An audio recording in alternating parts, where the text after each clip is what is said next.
विद्यार्थी मित्रांनो, MPSC revision चॅनलवरती आपलं सर्वांचं स्वागत आहे. 2023 मध्ये विचारल्या गेलेल्या तलाठी भरतीच्या प्रश्नांचा आपण आज सराव घेणार आहोत.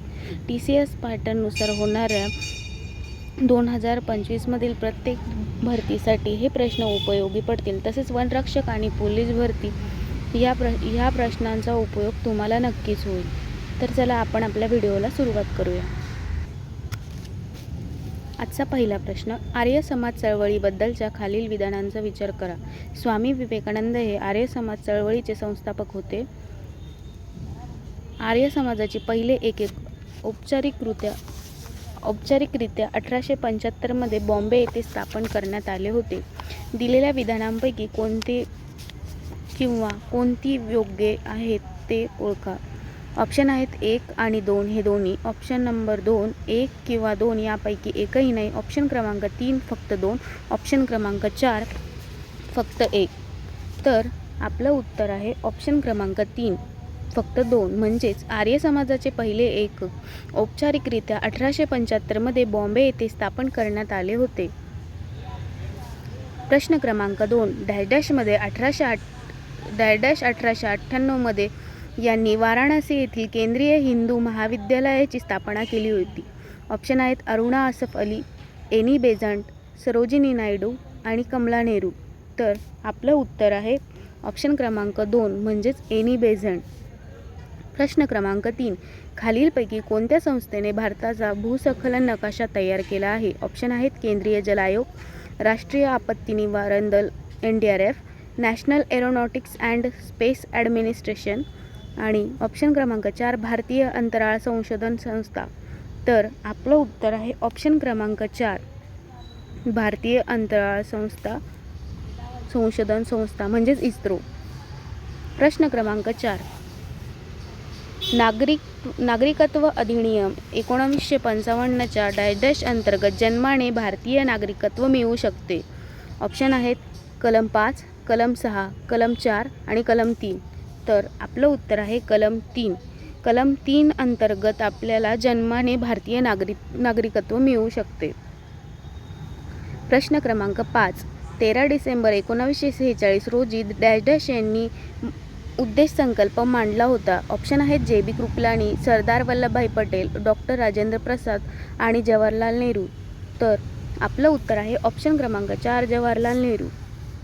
प्रश्न क्रमांक 6 अल्पसंख्याकांसाठीच्या कौशल्य विकास उपक्रम सिखो और कमाओ च्या उद्दिष्टांबाबत खालीलपैकी कोणती विधाने चुकीचे आहेत.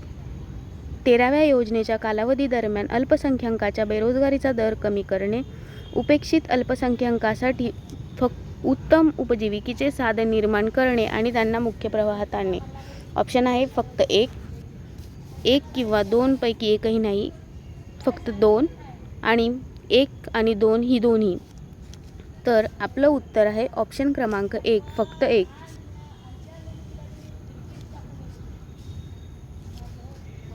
म्हणजेच 13व्या योजनेच्या कालावधी दरम्यान अल्पसंख्याकांच्या बेरोजगारीचा दर कमी करणे. प्रश्न क्रमांक 7 राष्ट्रीय स्तरावर खालीलपैकी कोणते मंत्रालय किंवा संस्था ही धरणांशी संबंधित बाबीवर तांत्रिक कौशल्य व मार्गदर्शन प्रदान करते. ऑप्शन आहेत केंद्रीय जल आयोग, राष्ट्रीय आपत्ती व्यवस्थापन प्राधिकरण, राष्ट्रीय आपत्ती निवारण दल आणि केंद्रीय भूजल बोर्ड. तर आपलं उत्तर आहे ऑप्शन क्रमांक 1 केंद्रीय जल आयोग. प्रश्न क्रमांक 8 जानेवारी 2023 मध्ये प्रसिद्ध झालेले coaching beyond my days with the Indian cricket team या शीर्षकाचे पुस्तक यांनी लिहिले होते. ऑप्शन आहेत R कौशिक आणि R श्रीधर, रवी शास्त्री आणि R श्रीधर, चेतन शर्मा आणि R श्रीधर आणि सौरभ गांगुली आणि R श्रीधर. तर आपलं उत्तर आहे ऑप्शन क्रमांक 1 R कौशिक आणि R श्रीधर. प्रश्न क्रमांक 9 माहितीचा अधिकार अधिनियम 2005 च्या संदर्भात खालीलपैकी कोणते किंवा कोणती विधाने चुकीचे आहेत. विधाने आहेत सुरक्षा एजन्सीकडून मानवाधिकारांचे उल्लंघन केल्याच्या आरोपासंदर्भात मागणी केलेली माहिती केंद्र सरकारच्या मंजुरीनंतरच दिली जाईल. विधान दुसरे, सुरक्षा एजन्सीकडून मानवाधिकारांचे उल्लंघन केल्याच्या आरोपाच्या संदर्भात माहिती ही RTI अधिनियमांतर्गत प्रकटीकरणापासून पूर्णपणे मुक्त आहे. विधान क्रमांक 3, सुरक्षा एजन्सीकडून मानवाधिकारांचे उल्लंघन केल्याच्या आरोपासंदर्भात मागणी केलेली माहिती ही केंद्रीय माहिती आयोगाच्या मंजुरीनंतरच दिली जाईल.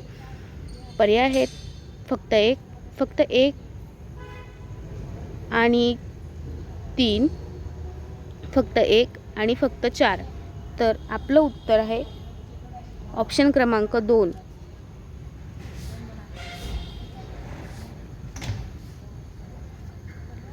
ते ऑप्शन क्रमांक 2 जे आहे फक्त 1 आणि 2 आणि 3 असं आहे. तर तेवढं करेक्शन करून घ्या. प्रश्न क्रमांक 10, वर्ष 2023 खालीलपैकी कोण पुरुषांच्या भालाफेक स्पर्धेत जगातील प्रथम क्रमांकाचा खेळाडू ठरला? ऑप्शन आहेत शिवपाल सिंह, देवेंद्र झांझरिया, अजित सिंह यादव आणि नीरज चोप्रा. तर आपलं उत्तर आहे नीरज चोप्रा, ऑप्शन क्रमांक 4. प्रश्न क्रमांक 10, राज्य माहिती आयोगाच्या अधिकारांबाबत खालीलपैकी कोणती विधाने अचूक आहेत? विधान ए, दुसऱ्या अपीलात माहिती देण्यासाठीचा अभिनिर्णय. विधान बी, अभिलेखपालनाचे निर्देश. विधान सी, वाजवी कारणे असल्यास कोणत्याही प्रकरणाच्या चौकशीचे आदेश म्हणजे सुओ मोटो अधिकार. तर आपलं उत्तर आहे ऑप्शन क्रमांक 4, ए, बी आणि सी. प्रश्न क्रमांक 12, 2011च्या जनगणनेमध्ये लोकसंख्येची गणना करताना किती प्रश्न विचारले गेले होते? ऑप्शन आहे 16, 21, 23 आणि 29. तर आपलं उत्तर आहे ऑप्शन क्रमांक 4, 29. प्रश्न क्रमांक 13, खालीलपैकी कोणाला भारतात प्लेगच्या साथीच्या काळातील त्यांच्या सेवेबद्दल कैसर-ए-हिंद पदक देण्यात आले? ऑप्शन आहे सरोजिनी नायडू, उषा मेहता, मादाम भिकाजी कामा आणि एनी बेझंट. तर आपलं उत्तर आहे ऑप्शन क्रमांक 1, सरोजिनी नायडू. प्रश्न क्रमांक 14, वर्ष 1908 रानडे इन्स्टिट्यूट ऑफ इकॉनॉमिक्सची स्थापना कोणी केली? ऑप्शन आहेत MG Ranade, Gopal Krishna Gokhale, doctor BR Ambedkar आणि दादाभाई नौरोजी.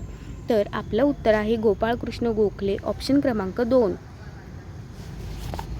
प्रश्न नंबर 15, भारताच्या संसदेने तिहेरी तलाकची प्रथा बेकायदेशीर आणि असंवैधानिक घोषित केली आणि जुलै मध्ये त्यास एक दंडनीय कृत्य ठरवले. ऑप्शन आहे 2017, 2020, 2018 आणि 2019. तर आपलं उत्तर आहे ऑप्शन क्रमांक 4, 2019.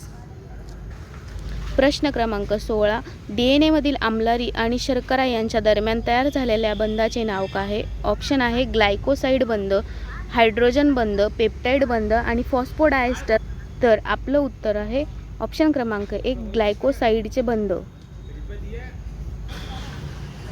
प्रश्न क्रमांक 17, नॉर्दर्न सर्कस आणि कोरोमंडल किनारपट्टी कोणत्या समुद्र किंवा उपसागराला लागून आहेत? ऑप्शन आहेत अंदमान समुद्र, अरबी समुद्र, बंगालचा उपसागर आणि लक्षद्वीप समुद्र. तर आपलं उत्तर आहे ऑप्शन क्रमांक 3, बंगालचा उपसागर. प्रश्न क्रमांक 18, भारतातील अल्पसंख्याक समुदायाचा समृद्ध वारसा जतन करण्यासाठी डॅश मंत्रालयाने हमारी धरोहर योजना तयार केली आहे. ऑप्शन आहे अल्पसंख्याक व्यवहार, संस्कृती, शिक्षण आणि पर्यटन. तर आपलं उत्तर आहे ऑप्शन क्रमांक 1, अल्पसंख्याक व्यवहार. प्रश्न क्रमांक 19, इंटरनेटची कोणती सेवा वापरकर्त्यांना इंटरनेटवरून माहिती गोळा करण्याची अनुमती देते? ऑप्शन आहेत instant messaging, discussion forum, email आणि WWW म्हणजे वर्ल्ड वाईड वेब. तर आपलं उत्तर आहे ऑप्शन क्रमांक 4, वर्ल्ड वाईड वेब. प्रश्न क्रमांक 20, यायात्सो हे कोणत्या राज्यातील किंवा केंद्रशासित प्रदेशातील पहिले जैवविविधता वारसास्थळ म्हणून प्रस्तावित केले जाणार आहे? ऑप्शन आहे मणिपूर, जम्मू आणि काश्मीर, लडाख आणि मेघालय. तर आपलं उत्तर आहे ऑप्शन क्रमांक 3, लडाख. प्रश्न क्रमांक 21, सामान्यपणे डॅश वर्षापासून भारतात राहत असलेली एखादी परदेशी व्यक्ती बेकायदेशीररित्या स्थलांतरित नसलेली असावी. ही नागरिकीकरणाद्वारे भारताचे नागरिकत्व मिळवू शकते. ऑप्शन आहे 5, 12, 10 आणि 7. तर ऑप्शन क्रमांक 2 म्हणजेच 12 हे आपलं उत्तर आहे. खालीलपैकी कोणता अधिनियम कायदा बालविवाह रोखण्याशी संबंधित होते? ऑप्शन आहे मोर्ले मिंटो कायदा, सतीबंदी कायदा, शारदा कायदा आणि विधवा विवाह कायदा. तर आपलं उत्तर आहे शारदा कायदा, ऑप्शन क्रमांक 3. प्रश्न क्रमांक 23 डॅशच्या अभ्यासानुसार भारतातील सुमारे 3700 धरणात गाळ साचल्यामुळे 2050 पर्यंत त्यांच्या एकूण साठ्याचा 26% भाग कमी होईल, ज्यामुळे भविष्यात जलसुरक्षा, सिंचन आणि वीज निर्मिती यात बिघाड होऊ शकतो. तर ऑप्शन आहे जागतिक बँक, आंतरराष्ट्रीय नाणेनिधी, international union for conservation of nature आणि संयुक्त राष्ट्रसंघ. तर आपलं उत्तर आहे ऑप्शन क्रमांक 4 संयुक्त राष्ट्रसंघ. प्रश्न क्रमांक 24 भारताच्या कोणत्या राज्यात दिफू हे थंड हवेचे ठिकाण आहे? ऑप्शन आहे आसाम, बिहार, हरियाणा आणि पंजाब. तर आपलं उत्तर आहे ऑप्शन क्रमांक 1 आसाम. प्रश्न क्रमांक 25 गोपाळ हरी देशमुख हे डॅश या टोपण नावाने ओळखले जात होते. ऑप्शन आहेत महाराष्ट्राचा सिंह, महाराष्ट्राची शान, लोकहितवादी आणि जनहितवादी. तर आपलं उत्तर आहे लोकहितवादी. अशाच नवनवीन व्हिडिओसाठी चॅनलला लाईक करा, सबस्क्राईब करा आणि कमेंट करा. थँक्यू.